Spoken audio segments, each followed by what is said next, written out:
Salut, salut, salut les disciples de la boxe. Bienvenue sur la radio Boxe Attitude. Vous êtes certainement sur YouTube en train de m'écouter les podcasts Boxe Attitude parce qu'on est de plus en plus nombreux. Voilà, le dernier, il a fait un très très beau score, le dernier podcast. Et je vous rappelle bien sûr qu'il y a aussi les plateformes de streaming. Vous avez tout en description de la vidéo. La plus connue, c'est bien sûr Spotify, mais vous en avez d'autres. Et je vous repartage les liens en général sur Instagram. Sachez juste que ça sort d'abord sur ces plateformes-là. Vous avez l'exclusivité et ça sort un peu plus tard sur YouTube. Voilà, aujourd'hui, le sujet, vous avez vu dans le titre, ça va être Edgar Berlanga.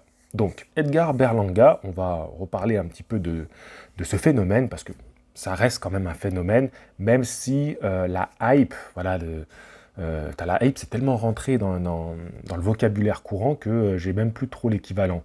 C'est un peu la mode, quoi, voilà, l'effervescence qu'il y a autour de son nom. C'est vrai que c'est un petit peu en train de s'essouffler, il faut bien reconnaître, c'est un peu en train de s'essouffler. Et du coup, on va en discuter. Est-ce que c'est justifié? Est-ce qu'il y a vraiment des doutes autour de son nom? Et on va revenir un peu sur ce personnage-là, sur ce boxeur-là en particulier. Du coup, il a boxé ce week-end, c'est pour ça que j'en parle. Et je dois vous avouer que je ne me suis pas levé pour regarder le combat. D'ailleurs, je vous ai demandé sur Instagram qui avait vu le combat. Et il y a quasiment 80% de personnes qui m'ont répondu non. C'est quand même... c'est beaucoup. C'est beaucoup, c'est beaucoup. J'ai fait des petites stories où je discutais contre qui j'aimerais le voir combattre. Et je vous ai demandé d'ailleurs de me dire sur un onglet communauté sur YouTube, les podcasts Boxe Attitude, je vous ai prévenu que j'allais parler de lui. Et je vous ai demandé donc ce que vous en pensez. Donc là, rapidement, c'est un super moyen. Il a 25 ans, il est invaincu. Tu penses quoi de ce boxeur et contre qui tu aimerais le voir boxer? Donc c'est un peu le sujet dont on va traiter aujourd'hui. Et moi, j'ai une proposition. Vous le savez déjà si vous me suivez sur Instagram. Je vais juste regarder un peu les commentaires. Il y en a quand même eu 16. C'est pas mal. Eric Scottis, qui est d'ailleurs un super disciple sur Boxe Attitude. Donc je te passe le coucou. Qui nous dit « Je pense que ça devient difficile pour lui. Voyons ce que ça va donner en montant encore d'un cran le niveau de ses adversaires. » On va parler du niveau dans la catégorie des super moyens. Tu lances bien... tu vois, ton commentaire, c'est bien parce que ça lance vraiment bien le truc. Jean qui nous dit « Phénomène purement médiatique. Il a combattu personne pour l'instant. Néanmoins, il a du potentiel qui, j'espère, pour lui, se concrétisera. » Alors, phénomène purement médiatique, je vais revenir un peu là-dessus parce que c'est pas faux. C'est pas faux, même si, en fait, c'est un peu dur de dire ça comme ça. Mais, attendez, j'ai un truc dans la bouche, là, j'ai un poil qui s'est glissé. Quand tu fais un podcast, c'est pas le top. Je m'étais dit aujourd'hui, je vais pas boire de café pour pas vous faire vous emmerder avec ça. Et j'ai un poil dans la bouche. J'ai un cheveu sur la langue. Bon, alors, Jean, phénomène purement médiatique. Alors, c'est un peu le purement qui me fait chier dans ta phrase. Mais je vais développer ce que tu dis parce que y a du vrai et tu touches un point qui est important. Phénomène médiatique. Déjà, c'est un phénomène, on va revenir sur ça un peu plus tard, et c'est des points qu'on avait déjà abordés avec Vincent. Mais pourquoi phénomène médiatique? En fait, le Edgar Berlanga, c'est un portoricain. Il est de New York. Il est de New York, et ça je le sais bien parce que j'ai eu la chance de rencontrer Fred Juan, qui est aujourd'hui un des sponsors de la chaîne Boxe Attitude, avec qui j'organise des stages à l'étranger, et notamment à New York. D'ailleurs, il y en a un très prochainement, là. Allez sur Boxing Culture, il y a un stage en ce moment qui se prépare pour cet été. Donc si vous avez envie de partir à New York, c'est le moment. Et Fred, il l'a côtoyé, Edgar Berlanga, il l'a côtoyé de près, parce qu'il a mis les gants avec lui, il a été son sparring partner. Donc il sait ce que vaut le bonhomme, et surtout, il l'a vu avec son entourage. Bon, là, maintenant, la salle dans laquelle il était, malheureusement, elle a mis la clé sous la porte. C'est une salle dans le centre de New York, magnifique, tu vois, à côté de là où habite Jennifer Lopez, si je vous dis pas de bêtises. C'est J-Lo ou Beyoncé, c'est une des deux. Pour moi, c'est du pareil au même, tu vois. Mais je crois que c'est Jennifer Lopez. C'est des anecdotes, mais c'est pour te dire. Donc, je connais un peu des anecdotes perso sur lui. Et ça va être important dans l'analyse qu'on va en faire, parce que en général, on ne sait pas tout ça quand on parle d'un boxeur. Tu vois, on n'en sait pas suffisamment, et donc on fait un peu, on théorise, on fait des hypothèses, voilà. Mais là, tu vois, comme j'ai quand même quelques éléments intéressants, on va pouvoir un peu creuser sur le bonhomme. Et donc, clairement, oui, c'est un phénomène. Tu vois, voilà, pour avoir parlé avec quelqu'un qui l'a côtoyé de près, c'est un phénomène de ouf. Et il a un potentiel de malade. Icône dure. Donc, il est de New York, donc c'est sa ville. Il est portoricain. Et à New York, la communauté portoricaine, voilà, c'est un truc de ouf, tu vois. C'est un truc de ouf, c'est les Portugais à Paris, tu vois. Tu sais, on dit que Paris, c'est le deuxième Porto. Donc, voilà, c'est kiff-kiff. Donc, moi, j'ai eu la chance d'aller le voir au Madison Square Garden. Même quand je te le dis, là, j'arrive pas à y croire. J'étais là-bas, j'ai vu un combat là-bas. Et, et franchement, c'est une dinguerie. Le gars, c'est une superstar. Et les Portoricains, ils sont chauds de ouf. Ah, ils sont chauds, ils kiffent, tu vois, tu sais, c'est leur moment. Ils vont à la boxe, tu sais, voir un combat de boxe. Et c'est une fête pour eux. Attendez, je voulais regarder un truc sur Google en même temps que je vous parlais, j'ai oublié. Ah oui, je voulais regarder un peu comment avait cartonné la vidéo sur Edgar Berlanga que j'avais faite sur Box Attitude.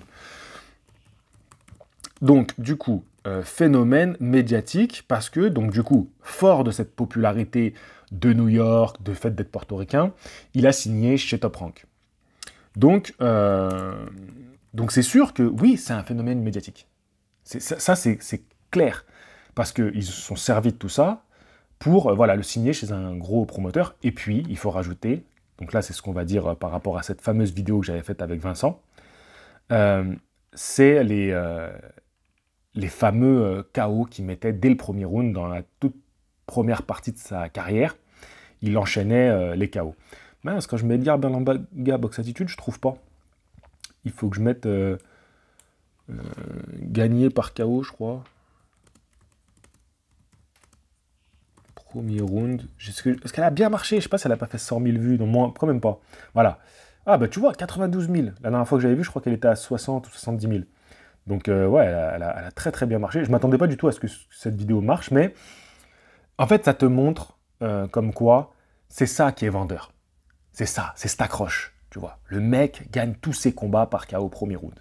Donc c'était, alors YouTube me dit 1 an, mais attends, je vais cliquer dessus parce que c'est pas 1 an. Je sais que faut pas déconner, c'est plus vieux que ça, je pense.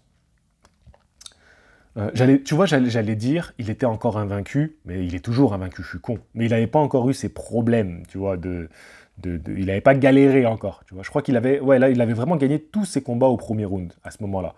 Donc, c'était, attendez, je regarde juste son palmarès en même temps, et j'arrive pas à voir quand est-ce qu'on avait fait cette vidéo avec Vincent, zut de flûte.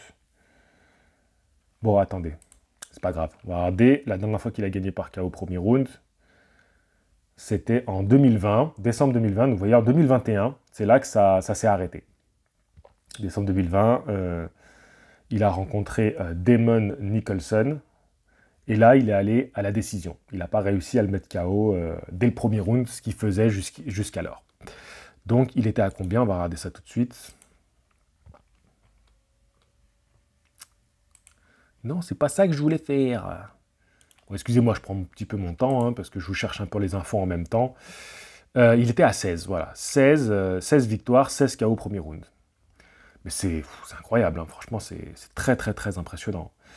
Mais donc, il n'a pas réussi à continuer cette série de victoires par KO. Et d'ailleurs, en ce moment, il y a... Alors, prochain podcast, les gars, ça sera bien sûr sur Arthur Beterbiev, qui, lui, a gagné tous ses combats avant la limite. C'est incroyable. Bref, c'est pas le sujet de cette vidéo, et puis d'ailleurs, c'est pas la même catégorie, donc on va pas aborder ça. Donc, ce phénomène-là. Donc oui, il y a ce truc de phénomène, il met tout le monde KO, il est chez un gros promoteur, il a une communauté derrière lui. Donc oui, c'est un phénomène médiatique, mais pas purement médiatique. C'est pour ça que ce commentaire me dérange un peu, parce qu'il y a un phénomène aussi physique. C'est un boxeur phénoménal. Parce que c'est un gabarit extraordinaire. On n'a pas vu beaucoup de poids moyens de ce gars-là. Oui, on a Benavides, et on va en parler, qui a un gabarit extraordinaire dans cette catégorie des super moyens. Mais c'est rare des mecs comme Benavides, tu vois. Le mec, il est super grand, tu vois. Voilà. Mais franchement, et puis il est moins massif quand même que Berlanga. Donc il y a quand même un phénomène physique que tu peux pas ignorer. Je vais continuer vos messages. D'ailleurs, il y a Vincent, avec qui on a fait cette très bonne vidéo. Et c'est grâce à Vincent que j'ai fait cette vidéo. Parce que moi, je suivais pas trop le Edgar. Tu sais, moi, j'ai du mal à... Je vous le dis souvent, hein, mais quand il y a un boxeur qu'on vient me voir en commentaire, ouais, lui, il est génial, regarde-le, il est génial, il est génial. Oui, d'accord, mais il a boxé qui? Tu vois, c'est... Enfin, je veux dire, quand tu vas dans des salles de boxe, dans la salle, hein, donc quand il n'y a pas les caméras, t'envoies des mecs qui sont très bons, ils tabassent d'autres mecs. Mais tu sais qu'il y a un écart de niveau. Tu vois, ou il y a un écart aussi de train de vie. Il y a des mecs qui viennent à la salle de temps en temps pour boxer, ils aiment bien faire des sparring, mais ils ne se préparent pas comme d'autres qui sont des acharnés de travail, en plus qui sont talentueux, et qui mettent des roustes à ces types-là. Mais du coup, c'est déjà déséquilibré, l'affrontement. Donc, j'aime pas, tu sais, quand on me survend, tu vois, comme ça, un boxeur. Vincent, il nous dit, parlons plutôt de Xander Zayas. Et oui, là, je suis d'accord avec toi, Vincent. Alors, c'est pas le sujet du podcast, mais clairement, il faut que je me remette plus dans ses combats parce que lui, il m'a régalé. Tu vois, je ne le connaissais pas, très sincèrement. Je connaissais pas, là, attendez, je vais juste revoir, parce que c'était bien à la réunion que je l'ai vu, et je voudrais vous dire contre qui il combattait. Donc, mince, je voulais faire événement. Voilà, événement. Parce que je vous dis, sur BoxRec, vous pouvez savoir l'affiche, tu vois, qui y avait pendant le combat. Et alors voilà, il se battait contre Kinsey Lavalais. Et il m'a régalé ce jeune boxeur. Franchement, il est à 12-0, 13. Non, il était à 12-0 au moment de ce combat. Il est à 13-0, 9 KO. Ouais, franchement, le gars, il est très... Non, je dis n'importe quoi. Il était déjà... Mais non, oui, il était à 12-0 avant de ce combat, il a fait cette victoire en plus. Et j'ai vu un gars qui a du sang-froid, qui est talentueux, qui punch, tu vois, qui se frustre pas parce que l'autre, il n'arrive pas à le mettre KO. Tu vois, il a fait son combat, et puis avec l'ambiance des Portoricains, parce que c'était une soirée où il n'y avait que des Portoricains à l'affiche. Mais les gars, il m'a régalé ce gamin. Je dis gamin, ouais, 19 ans, putain de merde. 19 ans. Et une telle maturité dans sa boxe. Et après, encore une fois, il faut voir maintenant il faut que ça avance, tu vois. Il faut voir contre qui va boxer. C'est un super Walter. C'est une catégorie, attention les yeux, tu vois. Mais bon, bref, encore une fois, on s'écarte. C'est Vincent. Mais ça, c'est le problème de Vincent. Vincent, il me lance des trucs et moi, j'ai envie de le suivre. Mais Vincent, maintenant, tu t'arrêtes. Vincent, si tu veux lancer des sujets, fais ta chaîne YouTube, ok? Maintenant, il faut que tu y ailles. Il faut que tu te mouilles, Vincent. Parce que c'est facile. Tu viens à droite, à gauche, tu viens chez nous. Et tout le monde dit du bien de toi. Mais prends-toi un peu aussi les difficultés d'être youtubeur. Tu verras que c'est moins simple. Non, mais au-delà de ça, on a envie que tu fasses ta chaîne YouTube, Vincent. On a envie de t'écouter sur ta chaîne YouTube, je pense. Moi, de toute façon, je suis un consommateur de chaînes YouTube de boxe. Hein. Et j'ai toujours incité tout le monde à faire sa chaîne et à y aller. Je sais que vous serez jamais aussi bon que moi, mais ça, c'est pas grave. Non, sérieusement, les gars, j'ai toujours soutenu qu'il faut qu'il y ait du monde qui parle boxe parce que ça fait du bien à la boxe. Bref, revenons à notre sujet. Bon, Vincent, je saute ton message, tu m'en excuseras. Alors, Ben le testeur qui le trouve bof. Bon, Ben le testeur, je le connais personnellement, hein, je lui fais un petit coucou. Gab Bob, pour moi, il y a un déclin pour la boxe portoricaine. Je vois pas le futur Cotto ou Trinidad. Il y a Xander Zayas, qui est un prospect intéressant, mais je vois pas un futur pound for pound. Ok, je trouve que tu es sévère avec un jeune de 19 ans qui gère plutôt bien la pression d'être déjà très médiatisé et mis en avant. Je parle de Xander Zayas. Donc je te trouve quand même, parce que les Cotto, les Trinidad, qu'est-ce qui en reste d'eux à 19 piges, tu vois? C'est pas vraiment là qu'ils ont marqué leur histoire, c'est plus tard, en faisant certains affrontements, donc ils avaient pris un petit peu de l'expérience quand même. Et donc je serais pas si dur que toi, tu vois, t'es sévère. Mais je te rejoins dans le sens où faut faire ses preuves. Mais après, de là à parler de déclin de la boxe portoricaine, peut-être qu'on n'est pas dans l'âge d'or, ok, mais déclin, Porto Rico, c'est quand même un petit pays, ils arrivent quand même à te sortir des monstres comme ça, tu vois.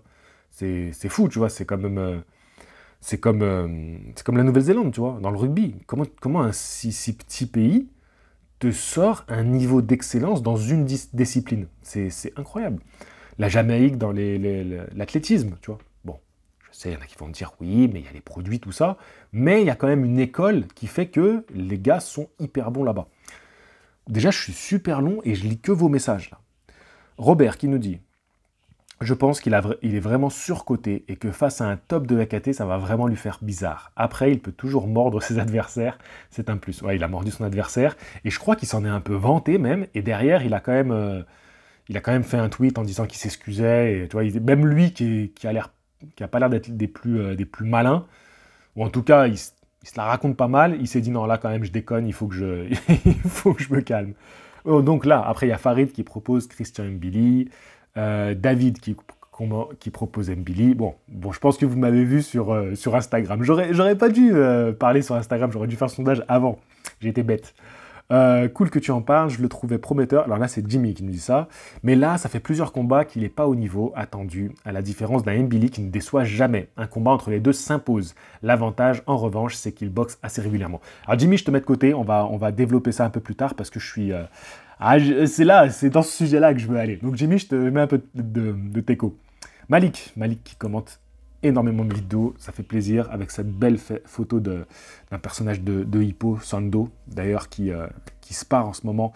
Bref, on va pas rentrer dans l'analyse de Hippo, mais normalement, au moment où je sors cette vidéo, j'aurais sorti aussi une vidéo sur Hippo Attitude, pour parler un petit peu de ça. Donc si jamais le manga Hippo vous intéresse, j'ai une chaîne qui s'appelle Hippo Attitude, et je parle du manga, mais il faut être à jour, les gars, il faut être à jour. Il y aura des vidéos pour ceux qui ne sont pas à jour, mais mec, il faut rentrer dans Hippo, c'est un manga, c'est une œuvre artistique sur la boxe qui est incroyable. Bon, Malik, on l'a annoncé comme le nouveau Miguel Cotto. D'ailleurs, une vidéo sur lui serait pas mal, JC. Ouais, sur Miguel Cotto, carrément. Miguel, c'est... Ah, mais moi, Cotto, oh là là là là. Bon, allez, c'est un autre débat. J'avais fait une vidéo quand même pour parler de Cotto, mais c'était pas vraiment pour retracer son histoire, c'était pour dire à quel point Cotto, j'ai été supporter. C'est peut-être le dernier boxeur où j'étais à fond supporter. Il y a des boxeurs que je soutiens aujourd'hui, les Français et tout, mais c'est un peu comme quand on soutient l'équipe de France, tu vois. C'est-à-dire que l'équipe de France, elle change de joueurs selon les saisons, mais t'es un supporter de la France. Mais Cotto, c'était mon gars, tu vois, c'était mon gars. Bon, mais je pense que la pression est trop grande pour lui en ce moment de sa carrière. Il a beaucoup de talent, mais il doit plus travailler, que ce soit son entraîneur ou top rank. Ils doivent le laisser monter petit à petit. Ils veulent aller trop vite. Personnellement, je veux le voir affronter Christian Mbili. Je suis sûr que Christian peut le battre et peut-être même l'arrêter. J'aime pas son comportement sur le ring. Il écoute pas son coach. Il parle avec le public. Il mord ses adversaires. Il est pas à 100% concentré sur sa boxe de ce que je vois. Alors juste, je suis d'accord, hein, on développera ça un peu plus tard. Mais le fait de ne pas sembler à 100% dans le combat, encore une fois, j'en ai beaucoup parlé avec Fred. Donc Fred, si tu passes par là, Fred Julan, et que tu nous écoutes, bah, je te passe le coucou. Et Fred, il me donne un autre regard, en fait, sur ça. Parce que moi, j'ai le regard comme vous. Tu sais, on est vraiment l'école française. On a été dans des clubs en France. On suit beaucoup des boxeurs français. Mais j'ai pu voir aussi, voilà, comment ça se passe dans les salles à New York.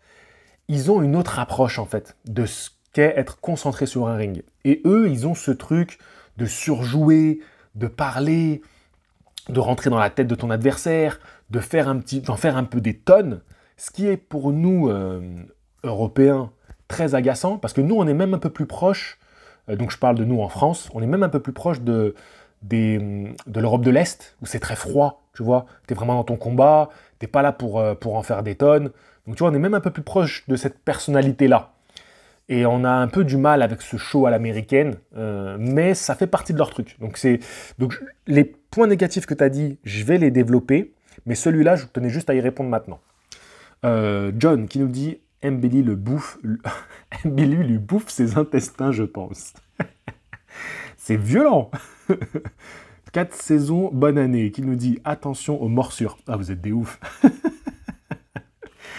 Bekin qui nous dit 40-0, j'estime qu'il est temps d'aller se frotter au top 50, au top 5. Quoi 40-0? Mais qu'est-ce que tu racontes? C'est pas un 40-0, qu'est-ce que vous racontez là? 40-0, mais arrête. Yanis Benalla qui est adorable, qui commente beaucoup les vidéos. Je pense que depuis qu'il a affronté des adversaires de bien meilleur calibre que les 16 premiers, ah tu vois, ouais, 16 premiers, qui lui avaient servi de faire valoir, il n'arrive plus à mettre de KO. Ouais, enfin les premiers lui ont permis vraiment de briller, quoi. Mais il fallait quand même les mettre KO. Hein. C'est ce que je disais avec Vincent dans la vidéo qu'on a fait ensemble. Même si en face de toi, t'as pas des mecs qui sont, comment dire, c'est pas des cracks, tu vois. Mais il faut les mettre KO des premiers rounds. Hein. Ça veut dire que, parce que ces mecs-là, certes, dès qu'ils vont sentir que c'est difficile, ils vont prendre la première porte de sortie. Mais c'est aussi des mecs qui ont envie qu'on les rappelle pour faire des combats de boxe. Et si t'es ridicule de ouf dans un combat, on va pas te rappeler. On va dire, attends, mais autant dans les combats on t'a appelé, tu nous as fait passer pour des cons. Donc le mec, il veut quand même faire un minimum. Mais d'un autre côté, il veut pas non plus se faire tuer. Je peux le comprendre. Quand tu arrives face à un mec qui est beaucoup trop bon pour toi, donc ils arrêtent. Donc là, la preuve, avec ces 16 KO au premier round, c'est que le gars, il est tellement violent que les gars se disent non, non, non, moi je fais pas un round de plus contre lui. Tu vois. Ou alors, ils sont vraiment éteints et ils tombent. Mais ce que je veux dire, c'est que il y a quand même un truc. Bon, après, il en fait assez pour gagner, mais ceux qui veulent voir des KO de sa part doivent être déçus ces derniers temps. Il a même pris cher contre un Argentin il y a quelques mois et avait même pris un knockdown après contre Steve Rolls, connu pour avoir un KO de l'espace contre Golovkin. Il a été à la décision et c'était laborieux. Et enfin, samedi contre le solide Angulo, il a encore été à la décision, mais a trouvé que c'était sa meilleure performance. Ah bah je suis content Benalla que tu dis ça, je suis vraiment content. Donc pour l'instant, qu'il fasse des combats, qu'il prenne en confiance, quand d'attaquer des montagnes plus sinueuses, car il faudrait s'attaquer à Benavides, ou dans ce calibre-là, il finirait pas le combat, c'est évident. Ouais, alors du coup, je vais en profiter, je vais revenir sur une story, voilà, je vais en profiter pour répondre, parce que comme vous abordez plein de sujets, voilà, j'avais mis sur Instagram, Berlanga a souffert quand l'adversité augmente. Berlanga souffre quand l'adversité augmente. Il semble avoir du mal à imposer son punch. Certains le voient perdre ce combat. Et du coup, je vous ai demandé, et c'est vrai que c'est très serré. Il y a eu du coup 51% qui disaient qu'il gagne et 49% qui disent il a perdu. Moi, je vous trouve un peu sévère. Et je vais rejoindre ce qu'a dit Benalla. Oui, c'est un combat difficile, mais je trouve qu'il a vraiment tenté des choses depuis son combat contre Steve Rolls. Tu vois, je trouve que c'est un boxeur où tu vois que il avait fait n'importe quoi contre Steve Rolls, n'importe quoi, bien sûr, je m'entends, encore une fois, respect pour ces boxeurs-là, mais c'est des mecs qu'on aimerait voir aller bien plus haut. Donc c'est pour ça qu'on les juge à ce moment-là comme ça. On ne dit pas ça juste pour être gratuitement méchant, c'est vraiment pas l'intérêt. Mais moi, j'aimerais bien voir un Berlanga champion du monde, très sincèrement. En espérant que ce ne soit pas contre un Français, et on va en parler juste après. Mais je trouve que c'est un boxeur impressionnant, il tape, voilà, c'est ce qu'on aime en fait, on aime la boxe pour ça aussi, tu sais, voir un gabarit, un mec costaud, qui envoie des parpaings, ça fait aussi plaisir, tu vois. C'est pour ça qu'on regarde de la boxe. Et je trouve qu'il faut dire que dans son dernier combat, il a tenté des choses. Il a tenté des choses, techniquement, il a voulu travailler, il a même tenté un peu de se faire plaisir en boxant. Et tu vois, c'est un truc, alors je vais peut-être faire un écart qui est un peu chelou, mais c'est un truc, je trouve, qui manque à Tony Yoka. De chercher à se faire un peu plaisir. Alors, le mot se faire plaisir, peut-être qu'il est mal compris, et peut-être que c'est pas bien que je devrais dire ça pour m'exprimer là-dessus, parce que je pense que ça crée de la confusion, mais c'est lâcher un peu les chevaux, lâcher ta boxe. Vas-y, boxe, tu vois. Peut-être à passer des heures et des heures et des heures et des heures et des heures et des heures et des heures à l'entraînement, à répéter des combinaisons, à travailler sur des coups particuliers que tu veux mettre. Quand tu es sur le ring en combat, oui, il faut rester concentré, oui, il faut rester intelligent, mais lâche-toi. Lâche-toi. Et au moins, j'apprécie qu'il ait fait ça. Il a tenté de boxer en reculant, il s'est pas mis... il s'est pas rendu la tâche facile. J'ai pas kiffé le combat, attention, je suis pas en train de vous dire « ouais, j'ai kiffé ce combat-là ». Non. Mais je trouve qu'il s'est pas rendu la tâche facile et je suis vraiment content que Yanis il dise ça parce que c'est vraiment quelque chose que j'ai ressenti. Je trouvais que, ouais, bah, tu sais, parce que moi j'ai vu les gens qui m'ont dit ouais, il a perdu. Et moi je m'étais pas levé. Après, heureusement, il était sur Sky Sport Boxing, la chaîne YouTube, qui d'ailleurs, je sais pas pourquoi, ils ont pas laissé Devin Haney comme Bossos. Ils l'ont mis en première, tu vois, donc on pouvait le regarder. Et après, ils l'ont viré directement. Donc j'ai pu le revoir une fois et après ils l'ont enlevé. Bref. Donc je suis assez content de ton analyse, Yanis Benalla, parce que souvent, alors là je te dis un truc perso Yanis, mais je trouvais que tu étais vachement Enfin, j'avais l'impression que tu étais un peu dans l'émotion quand tu parlais. Et là, je trouve qu'au contraire, tu as vachement pris de recul. Alors peut-être que tu as moins d'émotion avec un Berlanga. C'est possible. Tu me diras ce que tu en penses. Est-ce que c'est un mec qui te crée de l'émotion? Mais je trouve que là, tu as vachement pris de recul sur ce que tu dis. Et c'est vachement intéressant. Vraiment, je te rejoins quasi à 100%, tu vois. Après, il y a des trucs où je développerai un peu plus. Mais là, franchement, Yanis, tu m'as régalé avec ce commentaire et tu m'aides vraiment à appuyer certains propos. Donc, et puis tu sais, quand t'as tellement mis de chaos, des chaos, des chaos, tu peux avoir cette envie de ouais, mais il faut absolument que je cherche le chaos. Et là, je pense vraiment que c'était un boxeur à qui on a dit et on a fait comprendre arrête de vouloir chercher le chaos absolument. Tu peux très bien gagner au point, tu es assez bon pour gagner au point. Et peut-être qu'on lui a aussi un peu fait comprendre, et de toute façon, tu es à la maison, c'est ton promoteur, donc pour que le mec gagne au point, il va falloir y aller. Et là, je sais qu'il y en a plein qui vont hurler ou putain, mais attends, qu'est-ce que tu racontes, c'est anti-sportif et tout. Je dis encore une fois, je dis pas que je suis d'accord. Là, je suis pas en train de te dire. Tu vois, quand je fais un prono d'un combat, je vais jamais te dire oui, comme il y a ces critères-là, je vois lui gagner au point. Je te dis, moi, je vois ce boxeur-là gagner au point parce que j'estime qu'il est meilleur. Si après il est volé, c'est un autre débat. Tu sais, souvent j'ai ce truc avec Vincent, parce que Vincent, il prend en compte le fait que on va être chez l'autre et tout. Je fais non, mais Vincent, prends pas ça en compte. Là, je te demande, si toi tu juges le combat, je le dis pas comme ça, mais là je vous dis à vous tous là, si toi tu juges le combat, qui gagne? Je te dis pas l'influence de trucs et tout. Ça, on en parlera si ça arrive. Mais si déjà avant, quand on est en train de pronostiquer, on pronostique un vol, ça part en couille là les gars. C'est que même nous, on part en sucette. Même nous, on accepte qu'il y a le facteur vol. Non, le facteur vol, il faut le condamner dès qu'il arrive. Mais tu peux pas avant dire, bon, alors là, je pronostique un vol. C'est de la folie. Bref, je me suis un peu éparpillé. Mais voilà, donc ce que je veux dire, c'est que je le pronostique pas avant. Et là, quand je fais donc du coup une analyse, je te dis que on a pu lui dire ça. On a pu lui dire ça. Et donc lui arrive avec une certaine confiance de se dire, vas-y, je peux me lâcher un peu. Je suis pas obligé d'absolument chercher le chaos. Ça y est, j'ai le truc de tous les chaos premier round, il est cassé. Donc il n'y a plus de record absolument à tenir. Donc vas-y, tant pis. Tu vois, quelque part tant pis. Et maintenant on travaille. On travaille pour s'améliorer. Donc je trouve que face à un adversaire qui était loin d'être facile, parce que tu vois, quand j'ai fait cette story, il y a Saad Farhad, boxeur professionnel avec qui je m'entends très bien aussi, qui m'a envoyé un petit mot en me disant, tu sais, moi, le Angulo, je l'ai côtoyé dans un camp aux États-Unis, et il est balèze, tu vois, il est bon.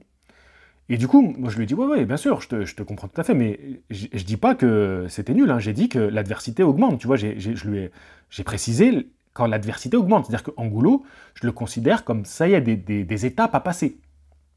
Mais comme lui, on aspire à beaucoup plus, bah là, on commence à pouvoir le juger. Putain, je suis déjà presque à 30 minutes. Je pensais vraiment pas que je mettrais autant de temps. Hein. C'est vraiment génial les podcasts pour ça, parce qu'on peut développer tranquille, on n'a pas cette urgence. De toute façon, vous êtes posé, vous laissez le truc défiler, et puis au pire, vous reprendrez un peu plus tard. Donc, les amis, on va reprendre notre sujet du jour. Est-ce que j'ai fini tous les commentaires? Empereur Mato qui dit passer la hype de cette série de KO, il doit encore faire certains ajustements pour viser le gratin mondial. Ouais, et c'est de ça dont on va parler. Je suis tout à fait d'accord avec toi. Empereur Mato, c'est pareil, hein, je le connais en privé aussi, c'est un ami. Ah, je le grille, voilà. Maintenant, les gens vont le dire ah, mais t'es un ami de Box Attitude, voilà, tu n'es pas impartial. Si, même moi, des fois, il me critique. Il me fait des critiques. Il me dit non, là, je suis pas d'accord avec toi. Nsaou Emar. Oh, compliqué ton pseudo à toi. Il n'a pas encore les niveaux pour un title shot. Ouais, ok, je suis d'accord. Totates. Comme ça, il va pouvoir affronter les Alvarez, Callum Smith, Billy Joe Saunders et compagnie. Pourquoi comme ça? Je vois pas trop ce que tu veux dire. Comme ça, il va pouvoir affronter. En fait, ça n'a pas de lien vraiment avec ce que j'ai dit. Ah si, je pense que tu veux dire, comme je vais faire un podcast sur lui, il va l'écouter, il va du coup prendre en considération ce que je vais dire, et là, il sera capable de battre les meilleurs. Ouais, exactement. Totates, t'as totalement raison. J'ai analysé, tu vois, ce que tu voulais dire en profondeur, et t'as raison. Et je pense qu'il fallait l'exprimer parce que tout le monde n'a pas compris ce que tu voulais dire. Donc du coup, allons-y. Le cas Edgar Berlanga, donc c'est un jeune, hein, 25 ans. Bon, palmarès de fou furieux, hein, 20 victoires, 16 KO. Comme on l'a dit, les 16 KO d'ailleurs, c'est marrant, hein, c'est tous des KO au premier round. Et donc là, ça fait 4 combats qui gagnent au point. Donc, il a fait un combat à Las Vegas. Ah ouais. L'avant-dernier, c'était à Las Vegas. C'était quel événement? Attends, on va regarder. Alors pour ça, peut-être qu'on peut faire un reproche à Top Rank. C'est vrai que c'était pour Fury Wilder. Ah, ok, très bien. Très bien. Ils ont essayé un petit peu de le vendre ailleurs. Mais c'est vrai qu'on peut reprocher à Top Rank tu vois, tu fais une tête d'affiche avec lui à New York, tu sais que ça remplit, tu sais que tu vas avoir de l'audience, et comme ça, tu rentres dans tes chiffres avec lui. Donc, c'est vrai qu'ils sont un peu dans leur intérêt de protéger leur poule aux œufs d'or. Alors attention, poule aux œufs d'or, c'est pas non plus un mec, c'est pas un Gervonta Davis. Je pense que Gervonta Davis ramène beaucoup plus de thunes. Mais quand même, il y a cette envie on le protège encore. Il a que 25 ans. Je pense qu'ils se disent ça. Il a que 25 ans. Qu'est-ce que tu vas te prendre la tête à essayer à le cramer? Donc, franchement, ils n'ont pas tort. Et puis là, on sent qu'il est dans une période de réglage. Il est en train de commencer à prendre un petit peu en maturité dans sa boxe, de prendre de l'expérience. Il faut qu'il gère ses émotions. Parce que quand tu gagnes par KO au premier round, tu rentres en mode brut et t'allumes le gars. Et puis, dès que tu sais, t'es aussi en pleine confiance parce que tu touches le type, tu sens que tu lui as fait mal, et après, t'as 3 minutes pour l'assassiner. Donc, c'est pas pareil quand t'es face à un mec qui tient. Il tient, et puis t'as les rounds qui passent, et peut-être 10 rounds, c'est long. 10 rounds, c'est long quand t'as cette habitude de mettre le gars KO vite. Le stress sur le ring, et quand je te parle de stress, c'est pas forcément le stress comme on l'entend, c'est le stress physique. Tu vois, comment ça t'épuise. Et c'est pas pareil que quand tu es à la salle. C'est faire 10 rounds sur un ring devant du public avec la pression des juges. C'est pas pareil que de faire 10 rounds en sparring dans ta salle que devant des types que tu connais ou de faire 10 rounds sur un sac. Ça n'a rien à voir. Et ça, souvent, on l'oublie. Et cette gestion de ce stress, elle est hyper importante. Et c'est pour ça que c'est phénoménal de gagner tous tes combats par KO au premier round. Mais en tant que coach, si moi je suis juste coach du gars, je me dis, ça m'aide pas à l'aider à s'améliorer. Parce que vu qu'il n'a pas connu ça, d'aller loin, je peux pas lui demander des choses à la salle parce qu'il n'a pas vécu sur le ring. Et tant qu'il ne l'aura pas vécu, tu vois, et le fait qu'il soit allé au tapis, c'était contre Marcelo Esteban Coceres. L'effet d'être allé au tapis, là, en tant que coach, alors pas en tant que boxeur, il faut travailler sur soi, mais en tant que coach, ça m'aide. Et je vais encore vous citer quelque chose.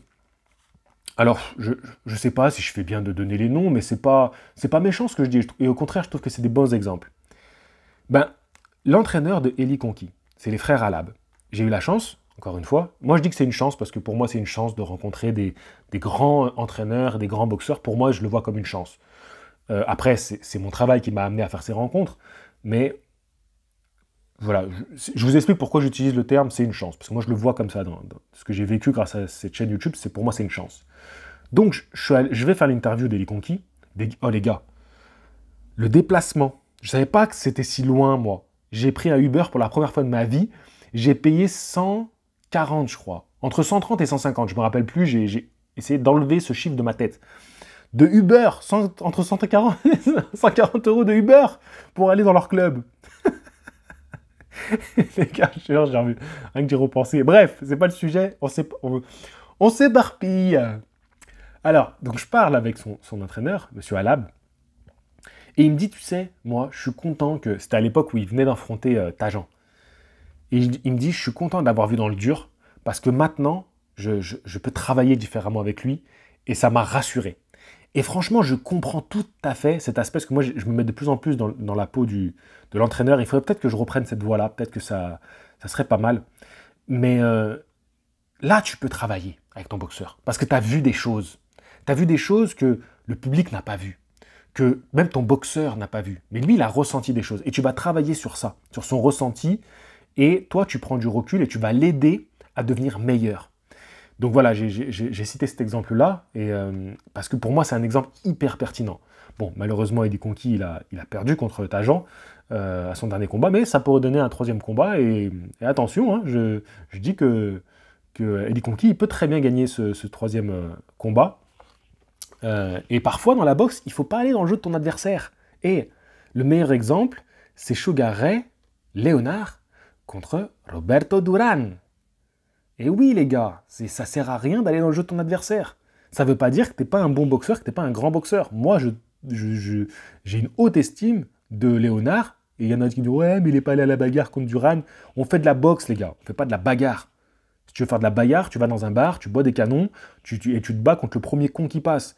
Mais on fait de la boxe, c'est un art. C'est l'art de la guerre. Et pour moi, c'est ça être un maître de l'art de la guerre. Ne va pas sur le terrain de ton adversaire si tu es désavantagé. Et oui, les gars, bref, on part dans un autre sujet.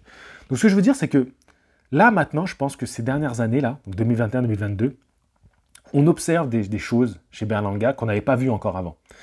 Qu'on n'avait pas vues parce qu'on n'avait pas pu voir, qu'on n'avait pas vues parce qu'il n'avait pas pu lui les montrer, et peut-être qu'il ne les avait pas, et que justement, maintenant, il va travailler dessus. Donc là, c'est super intéressant. Et je pense que ses adversaires sont bien choisis pour ça. Et moi, du coup, aujourd'hui, en sachant qu'il est dans une période un peu de construction, que peut-être que mentalement, il est un peu fragilisé, parce que voilà, ce que je voulais vous dire aussi, c'est qu'en discutant pas mal avec Fred, je sais qu'il a aussi la vie de star, ce boxeur. Tu vois, il a la vie d'une star, il a gagné des gros cachets assez rapidement, il est chez un gros promoteur qui lui assure que tu vas avoir tes minimum 2 combats par an. Donc du coup, il a pris un certain train de vie. Il se fait des camps d'entraînement. D'ailleurs, sa prépa physique, elle était top, parce que regardez son physique pendant la prépa de son dernier combat, là, il est magnifique. Hein. Alors après, il gonfle au moment du combat parce qu'il recharge, mais donc peut-être que c'est un peu moins impressionnant sur le ring. Impressionnant, je veux dire, par le fait qu'il ne semble pas très affûté, mais regardez les images pendant ses camps, il est impressionnant, le gars.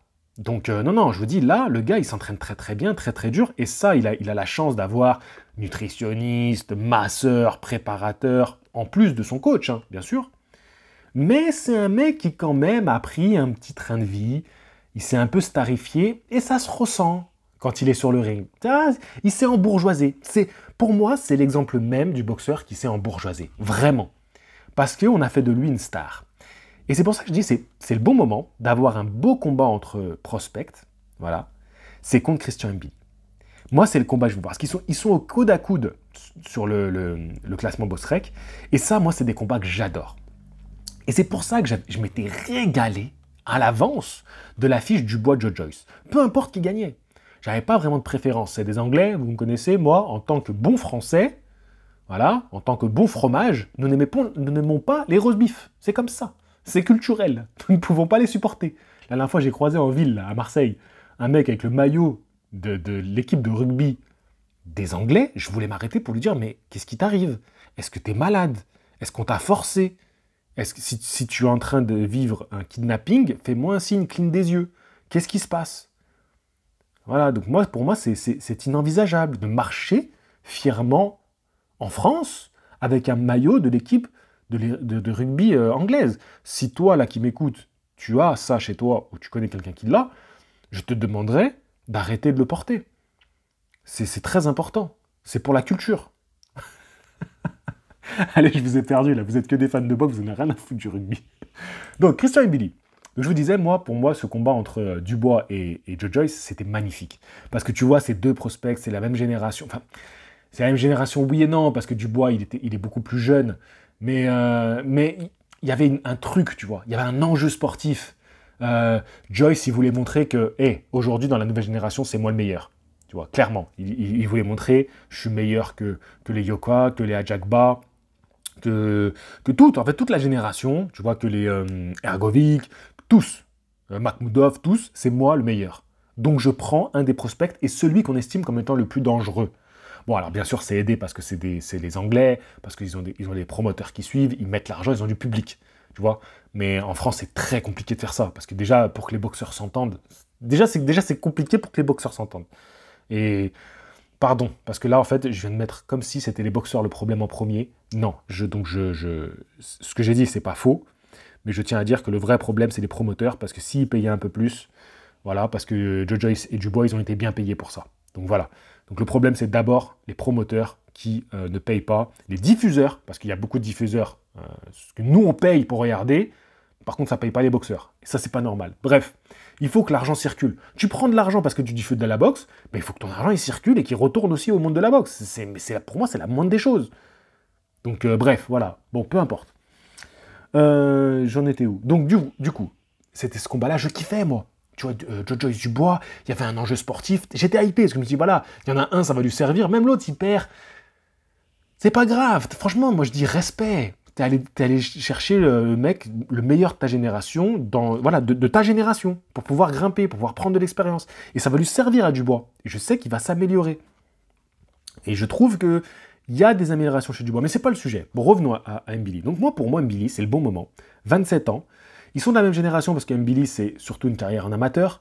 Donc tous les deux, ils passent pro sensiblement au même moment. Mbili, c'est 2017. Donc une année, à peu près une année après les JO. Pas tout à fait, c'est 7 ou 8 mois après les JO. Berlanga, lui, c'est en 2016, donc c'est l'année des JO, où il passe professionnel. Donc vous voyez, à peu près au même moment, tous les deux, ils ont vraiment un tournant dans leur carrière. Pour Berlanga, il devient professionnel, et pour Mbili, il fait une belle prestation aux JO, parce que même si il n'obtient pas de médaille, il a usé de la hype autour de la Team Solid, mais pas seulement, parce que la hype autour de la Team Solid, c'était surtout en France, et lui, il est repéré par les Canadiens, donc plutôt les Anglais, enfin les Américains, le continent américain, l'Amérique du Nord. Et ce qui est intéressant, et il faut bien comprendre à ce moment-là, c'est que c'est le style de Mbili qui a plu. C'est son style. C'est pas parce que il va faire une médaille, ou parce qu'il était avec l'équipe de France qui a tout niqué, non. Il avait un style, et moi, dès que je l'ai vu, parce que moi je le découvre à ce moment-là, et je me dis, ce gars-là, c'est celui qui est déjà le plus professionnel dans sa boxe, et c'est celui qui a le plus de chances de réussir chez les pros. Tu vois, avant même, je pensais ça par rapport au Sissoko, par rapport au Yoka, par rapport à tous. Et pourtant, Yoka, je le suivais déjà depuis un peu plus tôt, parce qu'il commençait déjà à tout niquer, Yoka, sur le plan amateur. Il venait de faire champion du monde amateur. Rappelez-vous, à l'époque, j'avais déjà mis le combat sur ma chaîne YouTube Box Attitude. Donc, je le suivais, Yoka. Ça fait déjà à peu près un an avant. Et Mbili, pas trop. Je connaissais pas, moi. Donc je découvre, pardon, excusez-moi, ça a dû faire du bruit, je suis désolé. Je découvre à ce moment-là, à un moment où il fait sa compétition, et même s'il est éliminé sans avoir de médaille, je me dis, lui, il y a un truc à faire. Il est encore en mode diamant brut, mais là, il est que sur 3 rounds. Tu le mets sur 6 rounds, tu le mets sur 8 rounds, tu le mets sur 10 rounds, il va étouffer ses adversaires. C'est exactement le problème qu'a eu Maïva Amadouche. C'était très compliqué de performer chez les amateurs parce qu'elle a une boxe qui a besoin de s'exprimer sur 5, 6, 7, 8 rounds, tu vois. Et elle n'a pas le KO électrisant pour pouvoir, dès les 3 premiers rounds, imposer ce punch. Non, c'est une boxe étouffante. Et Mbili, c'est exactement ça. Donc, tu sais que ce mec-là, il va arriver chez les pros, il va faire mal. Il va faire mal de ouf. Donc du coup, le Mbili, le Berlanga, c'est à peu près la même génération. C'est à peu près les mêmes critères qui impressionnent, c'est-à-dire que c'est des physiques, même si Mbili, il a tenté un peu de commencer à faire une carrière chez les poids moyens, mais rapidement on peut voir qu'il n'arrive pas. Il fait très rarement le poids des poids moyens. Voilà, si tu regardes tous les combats de sa carrière, c'est rare où il est pesé au poids des poids moyens. Donc je pense qu'ils ont tenté, et puis qu'ils ont vu qu'avec la prépa qu'il avait chez les professionnels, le fait que je pense que tu dois moins souvent respecter la balance parce que tu sais, en amateur, tu as souvent des compétitions, donc tu es obligé de rester à 75 kg à peu près. Et là, je pense qu'il prenait du poids. Et du coup, puis tu sais, on sait qu'en Amérique du Nord, on mange de la merde. Voilà, tout le monde le sait. Non, je rigole, c'est bon, c'est un taquet gratuit. Ça va, arrêtez. Mais bon, c'est pas avec la poutine que tu vas faire des régimes. Hein. Ça va, les gars. Hein. Commencez pas à essayer de me dire, oui, mais non, en Amérique du Nord, on sait aussi faire de la bonne cuisine. Allez vous faire foutre, d'accord? Je suis français, vous ne m'aurez jamais sur ce point-là. Donc bon, bref, s'il y a des Canadiens qui écoutent, je suis désolé. J'aime beaucoup la poutine, mais c'est pas un repas de sportif. Donc bref, le Mbili, il rentre chez les super moyens et ça va. Tu vois, il se débrouille bien. Et même si franchement j'étais inquiet par rapport à sa taille, je vous le dis, hein, pour moi il a une taille qui est limitée chez les super moyens. En réalité, on est dans une génération où les super moyens finalement deviennent un peu plus petits. En fait, quand Mbili passe chez les super moyens, le combattant référence de la KT, et c'est important parce que c'est comme quand on a un nouveau champion en sprint, souvent les autres gabarits s'alignent. À un moment, on avait Maurice Green qui était super volumineux. Après, on a eu Usain Bolt qui est beaucoup plus long, avec des muscles fins. Et vous voyez qu'en fait, on s'aligne un petit peu sur les physiques quand on a un champion. Et dans la catégorie des super moyens, c'était Callum Smith, donc grand et très fin. Et donc, quand j'avais ce repère-là, je me dis, mais attends, Christian Mbili, il n'a rien à voir, il va galérer contre des mecs comme ça. Et puis, Canelo, il a un peu cassé ces codes-là en arrivant dans cette KT, en montrant qu'il était au top dans cette catégorie-là, parce que clairement, je pense que les super moyens, c'est la catégorie où il est le mieux, même si, encore une fois, pour moi, c'est un vrai poids, moyen. Excusez-moi, c'est la machine du chat qui lui envoie des croquettes. À chaque fois, j'ai beau tout faire, les gars, je ferme les fenêtres, je me dis, vas-y, attends, dans la machine à café, il faut y penser. J'arrête l'eau du chat, parce qu'on a une petite fontaine qui lui envoie de l'eau, tu vois, pour que l'eau continue à circuler, à se filtrer. Et ben il faut qu'il y ait un truc qui fasse du bruit. Si c'est pas la chaise, si c'est pas truc, il y en a marre. Bon bref, donc là vous entendez les croquettes du chat qui lui envoie des croquettes, quoi, tout simplement. Le petit robot. Donc, je sais même plus où je sais, ça m'a perdu. Donc Mbili qui rejoint l'Amérique du Nord, les Canadiens, qui rejoint un gros staff. Hein. Il côtoyait David Lemieux et Arthur Beterbiev. Donc voilà, tu sais qu'à la salle, tu es avec du très lourd. Et puis, il s'est coupé de la France. Je pense que ça lui a fait du bien. Du coup, il n'a pas eu à subir et à subir les critiques, les attentes. Et la preuve en est, c'est que c'est lui qui est monté le plus vite. Aujourd'hui, certes, sur BoxRec, il est 12, mais les gars, il est dans le classement Ring. Et attendez, parce que j'ai même du mal à y croire, je crois qu'il est 4. Mais je ne suis pas sûr, il faut que je vérifie. Mais c'est pour te dire qu'il a fait les bons choix. Il a fait les bons choix. Ils lui ont mis les bons adversaires au bon moment. Tu vois, d'ailleurs, je me suis un peu pris le bec avec un gars sur Instagram parce qu'il commence à me dire, ouais, 21 victoires, mais il y a rien, tu vois. C'est que, en gros, ce qui fait comprendre, c'est que des pommes de terre, tu vois. Il n'y a aucun top 50. Mais ils ont fait les bons choix. En début de carrière, il ne s'est pas mis non plus... il s'est quand même mis en difficulté. Tu vois, j'ai comparé ses 4 premiers combats pro. Ben, il y en a quand même 3 qui ont un palmarès positif. C'est quand même super rare de faire ça. Et puis après, voilà, il est quand même grimpé. Et puis ces 4 derniers adversaires, c'est intéressant, c'est intéressant. Et puis surtout, ce qui est intéressant, c'est que il a boxé à Montréal, tu vois, au Québec. Puis il est allé boxer en France. Il est allé boxer là récemment. Il est allé boxer aux États-Unis. Et récemment, il est même allé boxer au Mexique, tu vois. Donc bon, alors il a affronté personne au Mexique, le gars. Franchement, j'ai vu des extraits. Je me suis dit, ouais, je sais quoi ça. Mais c'est pas. Ce qui est intéressant, c'est qu'il est allé se mettre dans un inconfort. Déjà en quittant son chez lui, tout ce qu'a pas fait Berlanga en fait, tu vois. Et puis on l'a envoyé, c'est-à-dire que son promoteur l'a envoyé un peu partout. Il dit, ouais, bah écoute, on va t'envoyer là, on va te faire boxer ici. Tu sais, on va te sortir de ta zone de confort. On va te faire dans des affiches qui sont pas ouf, parfois dans des belles réunions, tu vois. Et il n'a pas connu ce truc de le mettre en tête d'affiche. Donc pour moi, Christian Mbili et Berlanga, c'est sensiblement le même parcours en termes d'adversité. Sauf qu'il y en a un qu'on a gardé dans le dur.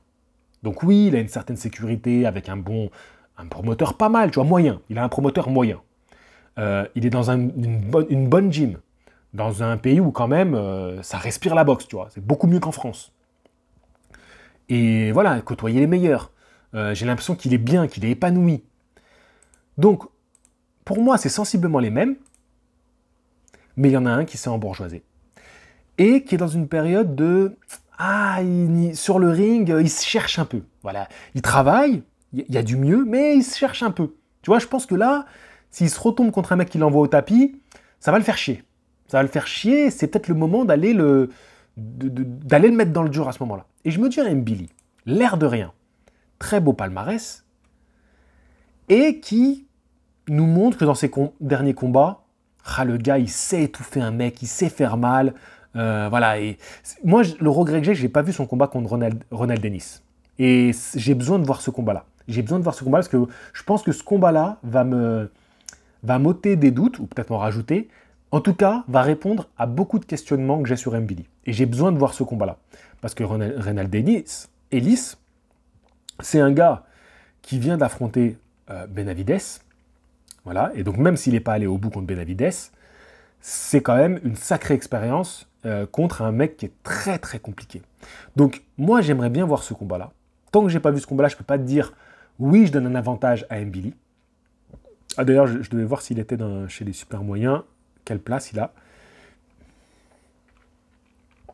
Alors voilà, cinquième, excusez-moi, il est cinquième. Oui, ouais, il est cinquième. Donc même sixième, ouais, il est même sixième. Donc vous voyez, donc c'est pas, non. Mais c'est magnifique.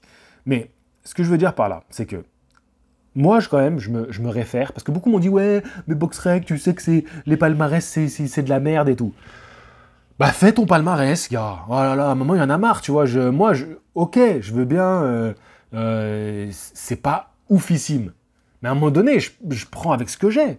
Aujourd'hui, j'ai BoxRec qui classifie les boxeurs selon des algorithmes, selon leurs adversaires qu'ils ont affrontés, selon un système de points. Donc oui, je prends ça en critère. Donc à un moment donné, oui, on peut le remettre en question. Mais tu sais, il faut absolument descendre les arguments. Tu vois, c'est de la merde, BoxRec et tout. Oui, mais à un moment donné, c'est quand même un algorithme qu'on a là et qui répond à certaines questions. Je ne le prends pas comme la Bible en te disant c'est parole sacrée. Mais c'est très intéressant. Et tous les deux sont au coude à coude sur BoxRec. Voilà.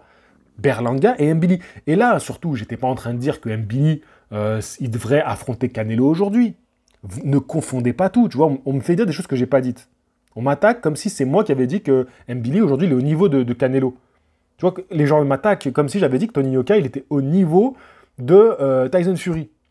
Arrêtez vos conneries. Arrêtez vos conneries un petit peu. Soyez un petit peu raisonnable quand vous ouvrez votre bouche. C'est pas ce que j'ai dit. Et par contre, arrêtez de reprocher aux boxeurs de vouloir les meilleurs. Ah, mais vous aussi, vous voudriez être le meilleur dans votre discipline quand vous commencez un truc. Et puis même toi, t'es un lambda, t'es même pas à comparer. C'est un boxeur, il veut devenir champion, c'est son taf. Laisse-le rêver. Encourage-le à rêver. Arrêtez d'être chiant comme ça, à toujours rabaisser les mecs. Ça devient insupportable, en fait. Donc, par contre, je vais revenir parce que je m'écarte et je m'énerve et c'est pas le moment. Puis c'est pas, voilà, j'ai pas à m'énerver pour ça, c'est pas très grave.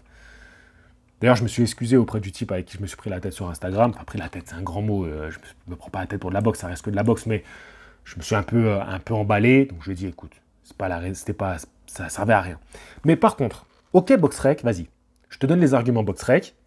Bon, toi, ça ne te va pas, parce que toi, tu as créé ton propre algorithme et tu as créé ton site qui s'appelle Mythorec. Je peux pas m'empêcher de tacler. J'aime trop les gars, je suis désolé. En vrai, j'aime bien envoyer des pics, mais vas-y, il faut que je me calme. Bon, voilà, disons que BoxRec, c'est une source, et c'est vrai qu'il faut multiplier les sources. Sur ce point-là, je suis d'accord avec toi. Donc, tu as la source BoxRec, tu as la source Jean-Charles de Box Attitude, qui est la meilleure, bien entendu. Non, mais surtout par rapport à BoxRec, tu as le classement Ring. Après, tu as le classement ESPN. Je ne sais pas si ESPN, ils font chaque catégorie. On va essayer d'aller voir après. Mais donc, tu as le classement Ring. Et Ring, je les vois, ils le mettent cinquième. Moi, perso, je ne mettrais pas Mbili aujourd'hui si haut. Mais je me dis, les mecs qui mettent dans le classement Ring, ils ont vu son combat, contre Reynald Ellis. Donc, ils prennent ça en compte. Donc je me dis, peut-être que les interrogations que moi j'ai, et auxquelles je n'ai pas encore répondu parce qu'il manque ces derniers combats pour vraiment l'analyser, comme moi, je n'ai pas pu voir par moi-même, je vais me référer aux autres, ce que disent les autres. Et comme ils le mettent cinquième, et que Berlanga, il n'est pas dans le top 10, je me dis, ok. C'est-à-dire que pour eux, Mbili, il est bien au-dessus. Et là, je me dis, ok, donc ça c'est bien, ça c'est bon signe. C'est très très très bon signe.